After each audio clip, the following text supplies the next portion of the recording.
step is I want you to take those tasks that you can't automate, or you need to have a human to do it, either yourself or someone else. You want to take those tasks that can't be automated, and now I want you to create training materials. So let's use our example of the article.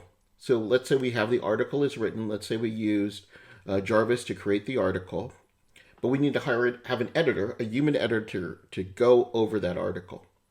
And so you're going to create a system, a training system, if you will, of basically videos, screen capture videos that you've used that detail everything that allowed them to do that task to the best of their ability. So a video could be, you're going to be taking this article from Jarvis, you're going to be editing it, and then I want you to take that edited article and then I want you to post it onto my blog. And then you're going to use a screen capture video. One great one that's free is called Loom.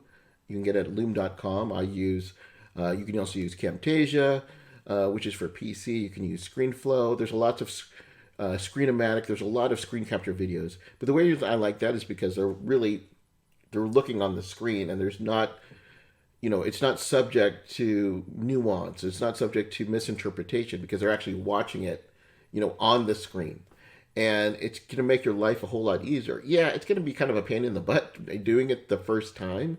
But once it's done, then pretty much, other than maybe alternating a few things, later if things change, maybe, maybe you're going to use a different AI company to help you write, whatever that is, you're pretty much not going to have to make a lot of changes unless they have a lot of questions there. And so I have a system where I have a Google Drive, which is basically training videos for each of these steps. And I like Google Drive because you can share it.